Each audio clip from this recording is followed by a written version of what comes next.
Written by Mary Elizabeth Berry. Thank you. Section 1. Introduction. The Genesis on Volcanic Isles. Imagine a string of emerald islands, forged by volcanic fire, and ringed by the vast, deep blue of the Pacific Ocean. Long before the first emperor or the gleam of a samurai's sword, this archipelago was a wild and untamed land. For millennia, small, scattered communities of people lived in harmony with the rhythms of nature. We call this ancient period the Jomon era, a name derived from the distinctive rope-patterned pottery they crafted with remarkable skill and artistry. These early inhabitants were not farmers in the way we might think of them. They were expert hunter-gatherers, their lives intricately woven into the fabric of the dense forests and the rich marine ecosystems that surrounded them. Their survival depended on their deep knowledge of the land, tracking deer. Out of the mosaic of competing clans that characterized the late Yayoi and Kofun period, one lineage gradually asserted its dominance. By the 4th and 5th centuries CE, the Yamato clan in the fertile plains of what is now Nara. They claimed descent from the sun goddess, Amaterasu. This divine ancestry legitimized the rulers, forming the world's longest continuous hereditary monarchy, looking to the great civilizations of China and Korea as models. The Yamato court began to adopt and adapt continental systems, centralized bureaucracy, codified legal structure, system of writing.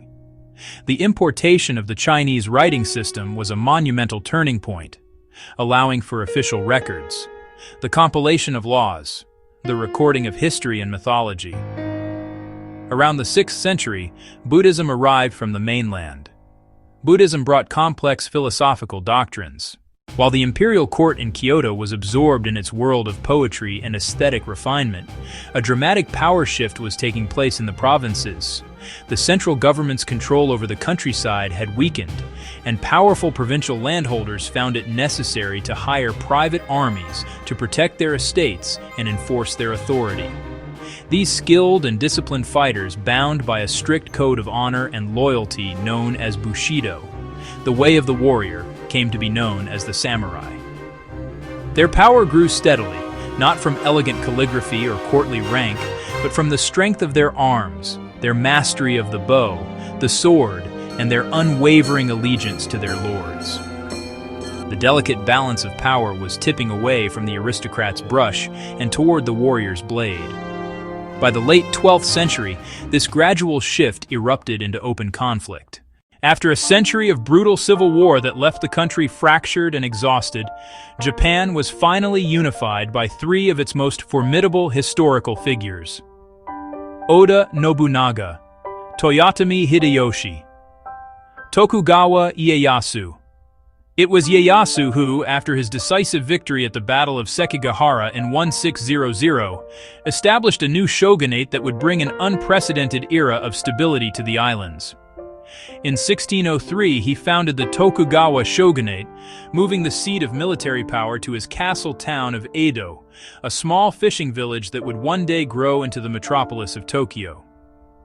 The Tokugawa regime would rule Japan for over 250 years, instituting a period of domestic tranquility so profound and lasting that it is known as the Great Peace.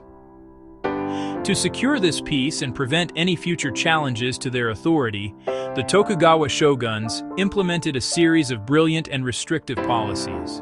They established a rigid, 4-tiered social hierarchy with the samurai at the top, followed by farmers, artisans, and merchants. To keep the regional daimyo in check, they instituted the alternate attendance system, which required every lord to spend every other year in Edo and to leave their families behind as de facto hostages when they returned to their domains. Perhaps the most famous policy of the Tokugawa shogunate was the implementation of Sakoku, the closed country policy.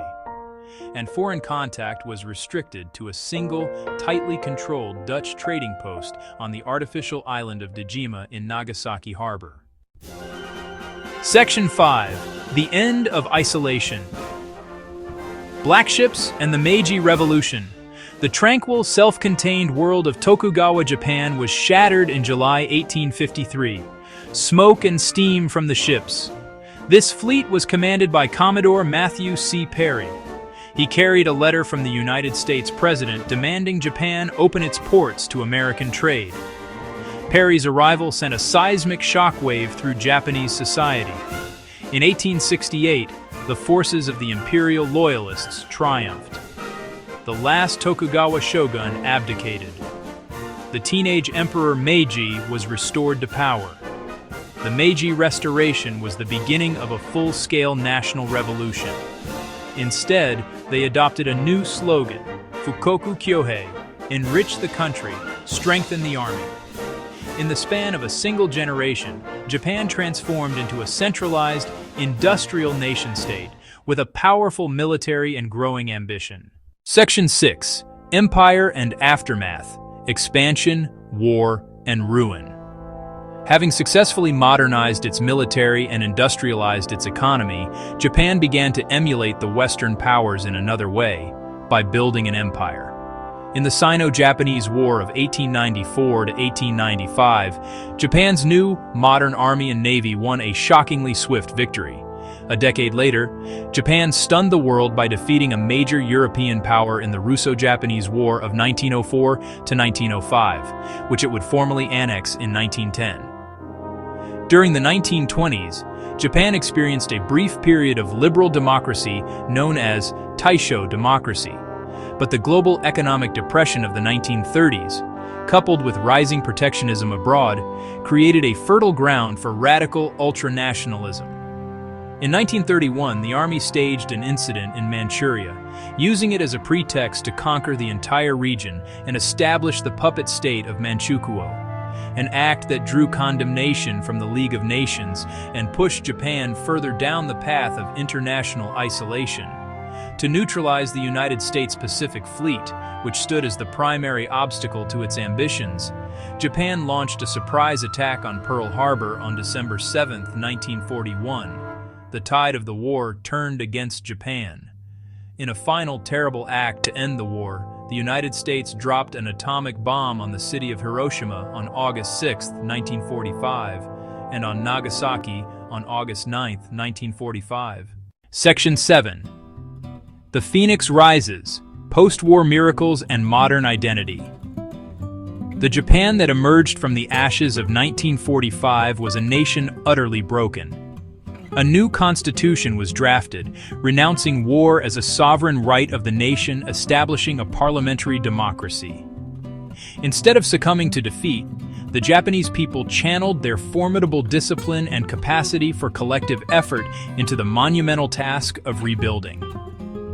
Japan's economy began to recover at a stunning rate.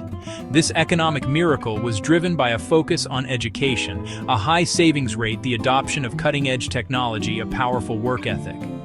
The 1970s and 1980s saw Japan reach the zenith of its post-war success, became household names around the world, symbols of Japanese quality, innovation, and efficiency.